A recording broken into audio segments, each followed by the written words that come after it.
Oi, pessoal, tudo jóia? Aqui é a Mirelle, aqui da Vesper Energia Solar, e hoje a gente está com um convidado muito especial, que é o Lucas, lá da Agape Engenharia.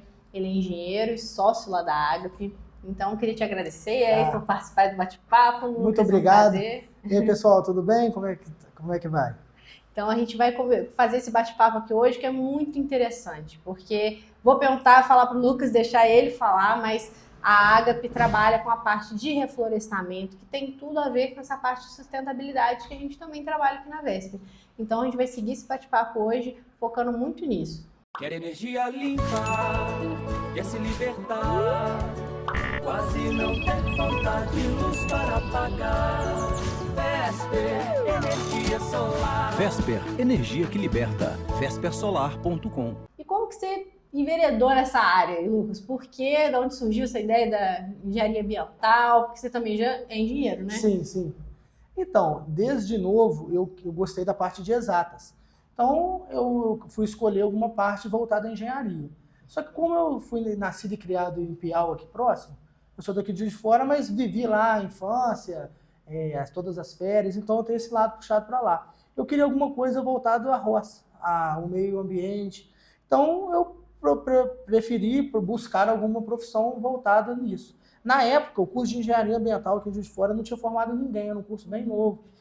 Se eu não me engano, eu sou a terceira turma. Então, eu pesquisei onde que tinha e eu descobri que era essa área que eu queria, a área da engenharia voltada para o lado ambiental, que eu sempre gostei. Então, eu me encontrei nessa parte. Você chegou a pensar em agronomia, alguma coisa assim também? Sim, na época eu fiquei até um pouco mais tendencioso a fazer agronomia.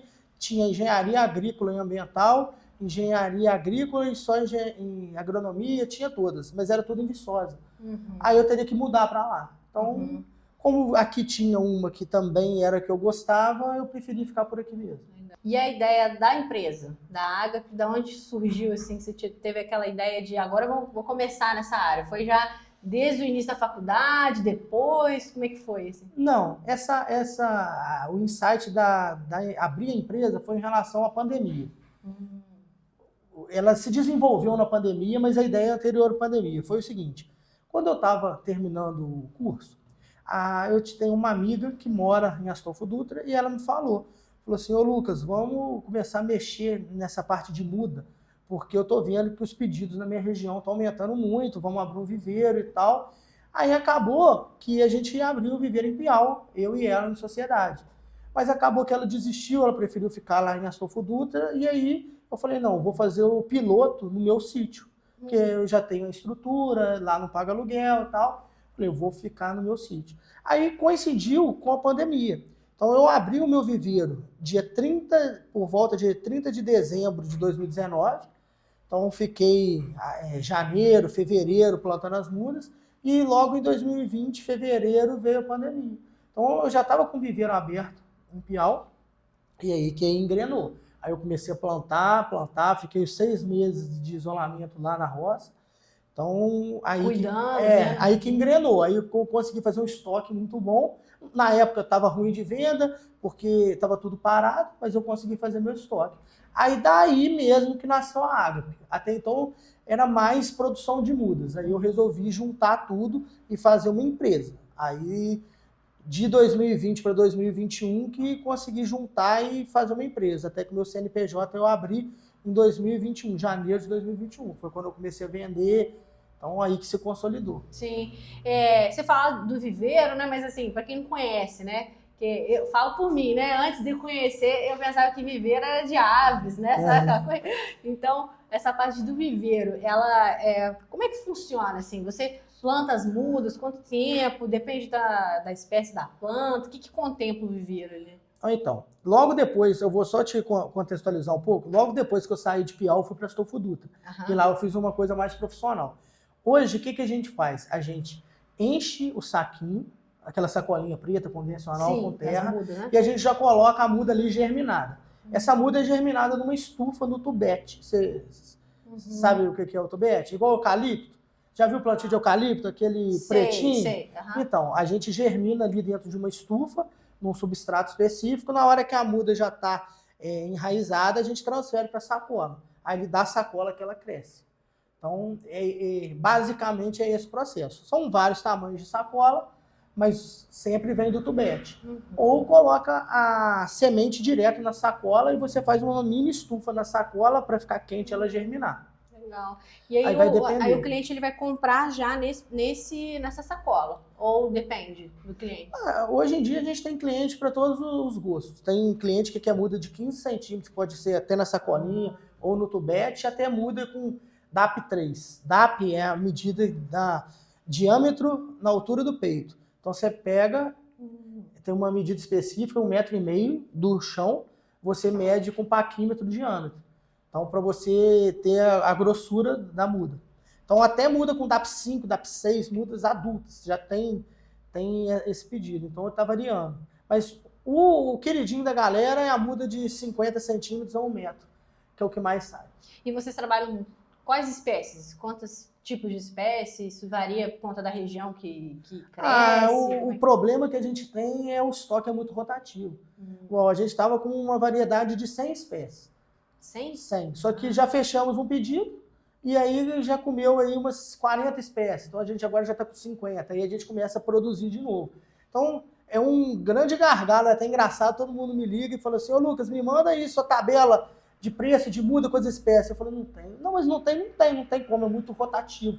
Cada época tem uma, cada época estação do ano. Cada estação tem época que certa muda cresce mais ou não cresce. Então o estoque ele é diário, cada dia o pessoal faz a cotação e muda. E assim, varia também de acordo com... Você depende muito dessa questão do clima, né? Porque não só das estações do ano, né? Mas acontece um período de muita chuva, e dependendo, o cliente quer aquela espécie que não vai prosperar, né? Como que funciona essa... Mais ou menos. A questão do clima interfere no plantio e na demanda do cliente. Então, se não está chovendo, ele não compra, porque senão ele vai ter que fazer irrigação e outras coisas. Mas, para a nossa produção, a gente consegue manipular, porque a irrigação é toda automática e como a muda ela é feita no tubete, então no tubete ela tem as condições lá pré-estabelecidas. Então, pode estar muito frio, mas na estufa, às vezes, está a temperatura que a planta precisa para germinar. O problema é que, às vezes, não tem disponibilidade da semente naquela época do ano. Por exemplo, se ele quiser fazer uma encomenda hoje de pau-brasil, se eu não tiver semente e não tiver em época de floração, eu não consigo plantar. Porque a gente sempre trabalha com sementes frescas. Então a gente tem os fornecedores próprios com semente, tem toda a certificação lá no IMA, tudo certinho. Então tem validade. Então tem época do ano que não tem certa semente, então não adianta. Entendi. Então a espécie varia por causa disso. E assim, a maior parte das pessoas interessadas em mudo, porque me vem muito na cabeça a parte de paisagismo, a parte também de empresa que precisa, né, replantar, e aí até um pouco do assunto, né, que a gente também vai falar, mas hoje você vê que a maior parte de demanda qual seria a demanda? Hoje a demanda é para cumprir licenciamentos ambientais. Então você quer fazer algum tipo de regularização, aí você é obrigado a plantar as mudas e aí é onde que vem a nossa maior demanda hoje. A parte de paisagismo, ela é constante durante o ano, por questão dos condomínios que sempre estão saindo, dos paisagistas e arquitetos que vão organizando e fazendo as reformas em casas e tal. Mas no meu negócio hoje é para reflorestamento. Isso é muito interessante, porque se a gente for fazer um paralelo, né, a gente pensa em muda, em reflorestamento, aí vem já a ideia de energia solar, vem várias questões envolvendo a sustentabilidade. Mas é o que a gente estava até comentando, a gente tem que... É muito interessante essa questão de licenciamento ambiental, porque a gente pensa, não sei se todo mundo concorda, né? Você pensa em licenciamento, aí vem aquela coisa, nossa, burocracia e tudo, mas tem um sentido por trás, é importante. Também traz essa questão da sustentabilidade, né? Como que você enxerga aí essa questão do licenciamento ambiental? Você até comentou de um cliente que ia instalar os painéis solares e também precisou cumprir essas questões, né, do licenciamento. Não, ótima pergunta. Então, hoje em dia, quando vai abrir a empresa, no caso, vamos dar de exemplo de energia solar, vai instalar os painéis solares na usina solar. Às vezes tem que fazer um platô, então tem que tirar uma licença, tem que cortar algumas árvores, porque no local tem árvores e tem que fazer o platô. Pode ser uma área de APP de curso d'água, APP de topo de morro. Isso não interfere. Isso aí é só tirar a licença que Consegue. Para isso, para sair a licença, aí tem que fazer o plantio de mudas. Aí cabe ao órgão ambiental fazer esse licenciamento. Então, tudo depende do órgão. E é muito interessante, porque eu vejo que tem muitas pessoas que, não, vou instalar uns painéis solares, é simples, eu tenho uma terra lá, beleza, mas é muito importante. A gente tem várias questões, não só envolvendo a nossa parte, que é mais a parte elétrica e tudo, mas essa questão ambiental é fundamental. Senão você vai pegar, imagina, desmata uma área gigantesca para instalar os painéis solares e não vai ter um mínimo de compensação? Claro que não, porque existe a legislação sem cumprir. Com certeza. Nesse fato, o licenciamento para painéis solares segue o mesmo licenciamento comum de qualquer outra empresa. Então, se for para ser uma usina solar, ou se for para ser um galpão, alguma outra coisa, vai seguir o mesmo padrão. Tirar esse mito um pouco, né, de que só porque eu estou instalando uma energia limpa, né, mais limpa, que eu gosto de dizer isso, porque não existe nenhuma geração de energia que não vai ter um impacto, você vai ter que cumprir mesmo a legislação. Então, isso é importante que as pessoas tenham essa noção. Né? Sim, porque às vezes o pessoal acha que tudo é muito simples, né? Eu tenho um pedacinho lá na roça, vou fazer uma usina solar e não... Mas aí tem que pensar que tem que fazer o licenciamento. Então tem que ver tudo direitinho para estar tudo dentro da lei. Uma outra coisa que não tem exatamente a ver com essa parte de licença, mas às vezes a pessoa pensa em instalar no solo, e é uma coisa que a gente comenta, você tem que pensar, porque se você tiver ali, dependendo do tipo de planta que tem ali mesmo, às vezes vai crescer de forma muito rápida, vai dar problema para fazer a manutenção dos painéis, ou algum tipo de planta que a gente chama de praga, nem sei se é o nome correto ali, né? Mas isso invasoras. Invasoras? Boa. Então, eu fiz, até interessante e curioso, porque recentemente eu fiz um orçamento para uma empresa que já tinha instalado os painéis solares para controlar essas pragas próximo aos conectores. E eles tinham um sistema de drenagem. Sim. Aí eles tinham um sistema de drenagem para não empoçar água. E esse sistema de drenagem estava dando erosão. Então, o que a gente teve que fazer? A gente fez um orçamento para ele, para ou colocar uma vegetação dentro desse sistema de drenagem, ou colocar uma biomanta. E aí a gente fez os orçamentos e acabou que não foi concretizado. Mas é um problema também que tem que se levar em curso. Muita gente gosta de colocar brita, né?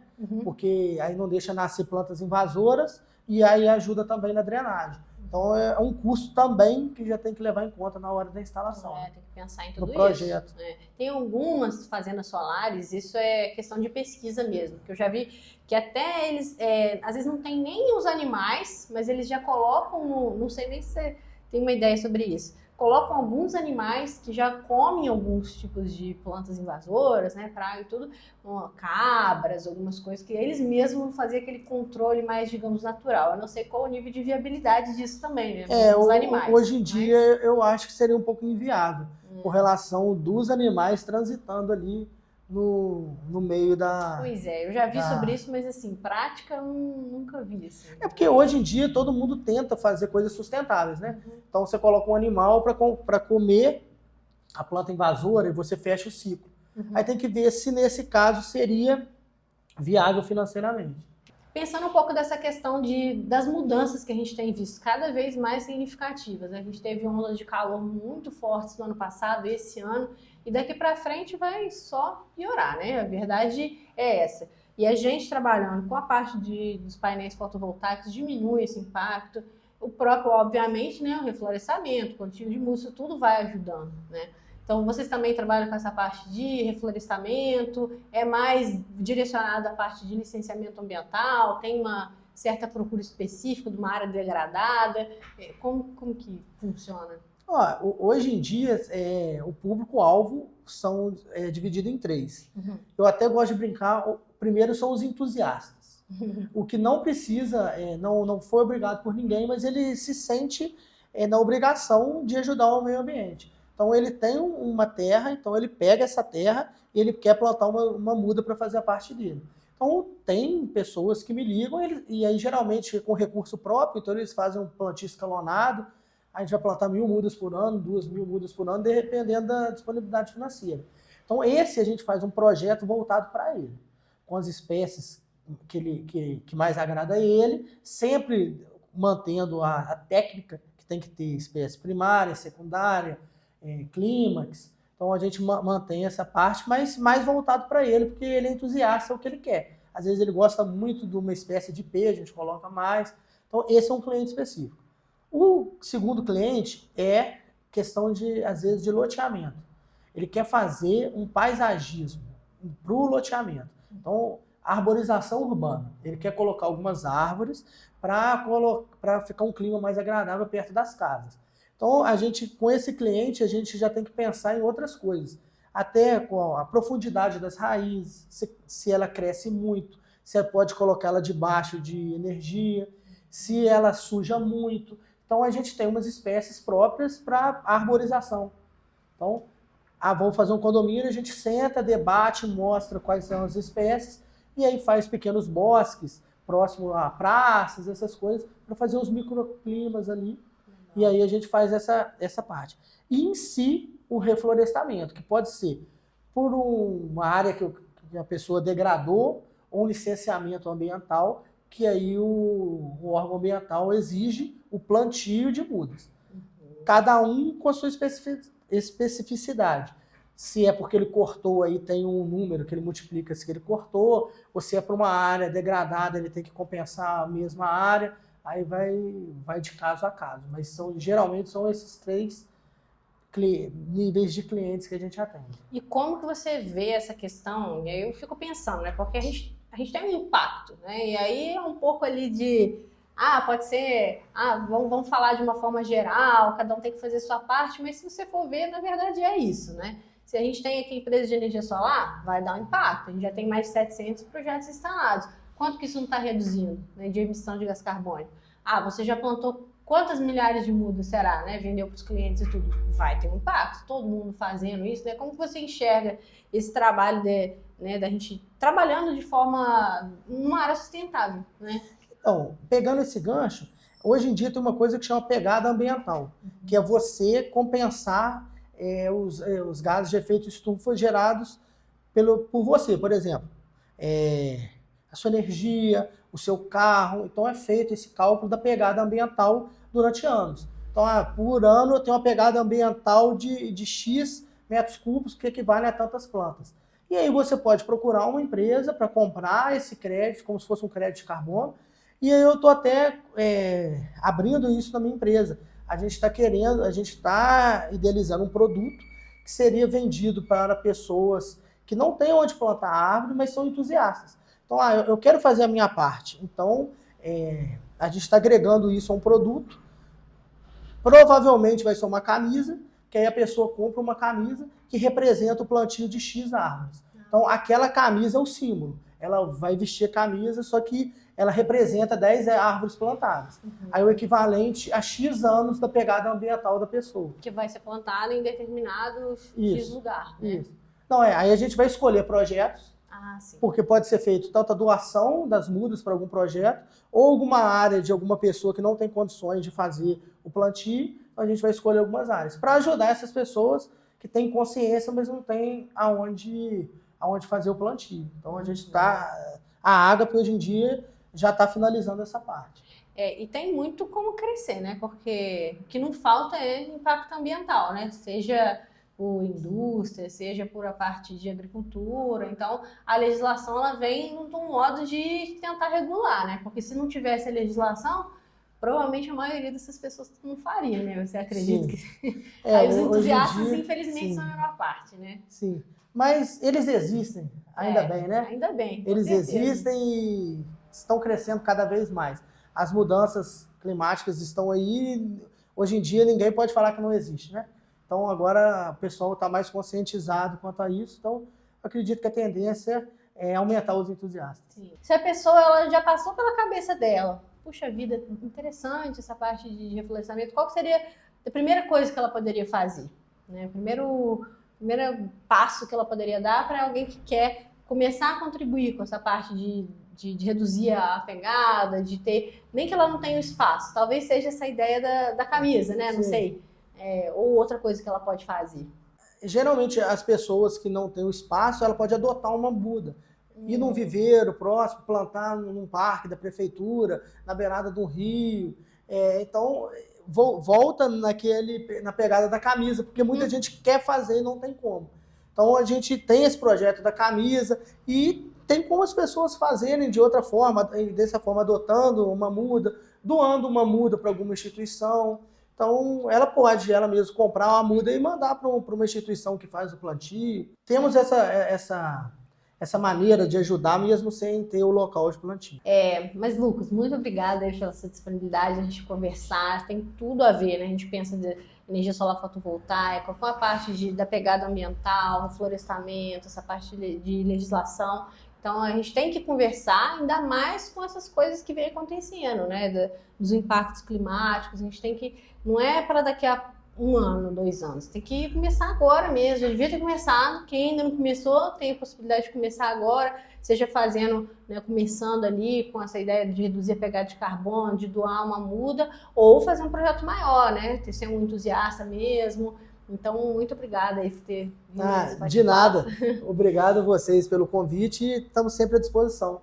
E todo mundo que tem interesse, né, de conhecer um pouco mais, tem ali o Instagram, vou pedir para o Lucas falar o Instagram da Agape, também a gente tem outros conteúdos lá no nosso YouTube, no nosso Instagram, que falam de assuntos diversos, né? Não só de energia solar, mas todas as informações que tem a ver, né? Então, quem quiser acompanhar o trabalho? Quem quiser acompanhar nosso trabalho, o Instagram é Agape_reflorestamento.